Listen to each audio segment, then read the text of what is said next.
ঠেকুয়া বিহার, ঝাড়খণ্ড, উত্তরপ্রদেশের একটি ঐতিহ্যবাহী মিষ্টি।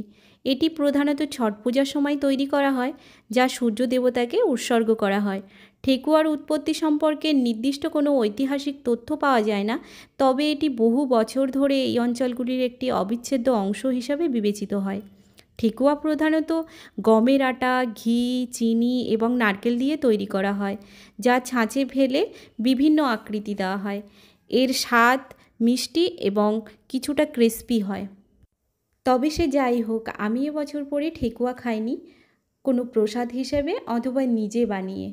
তবে আজ খুব ইচ্ছে করছিল ঠেকুয়া খেতে, তাই রেসিপিটা বানিয়ে ফেললাম এবং তোমাদের সঙ্গে শেয়ার করছি।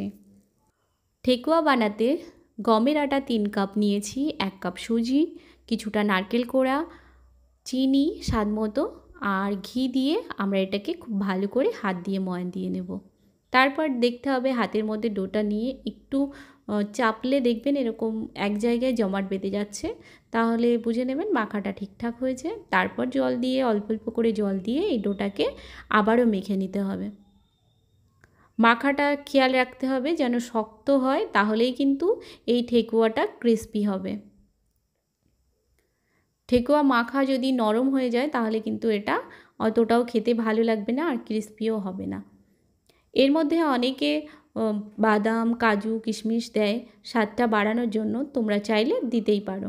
ছোট ছোট লেচি কেটে নিয়ে তারপর একটু চ্যাপ্টা করে একটা কাটারের সাহায্যে আমি আমার মতো করে ঠেকুয়াগুলো ডিজাইন করে নিচ্ছি। এইভাবে সবগুলো ঠেকুয়া আমি গড়ে নেব আর এরকম ডিজাইন করে নেব। সবগুলো ঠেকুয়া আমার বানিয়ে নেওয়া হয়ে গেছে। এবারে আমি কড়াই বসিয়ে দিলাম। ঠেকুয়াগুলো ভেজে নেওয়ার জন্য কিন্তু এখানে বেশ অনেকটা পরিমাণে তেল দিতে হবে। তেলটা আগে খুব ভালো করে গরম করে নিয়ে গ্যাসের ফ্লেমটা কমিয়ে মিডিয়াম আঁচে ঠেকুয়াগুলোকে আমরা ভাজতে থাকবো। ঠেকুয়াটা মিডিয়াম আঁচে ভাজতে হবে সময় নিয়ে, তবে কিন্তু এগুলো খুব ভালো ক্রিস্পি হবে আর পুরো ভেতরটাও খুব ভালো করে ভাজা হবে।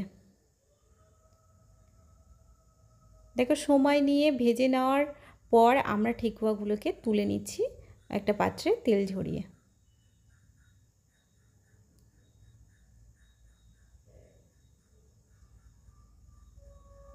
প্রথম বাজের ঠেকুয়া ভেজে নেওয়ার পর দ্বিতীয় বাজের ঠেকুয়াগুলোকেও সেমভাবে ভেজে নিয়ে তুলে নিলাম।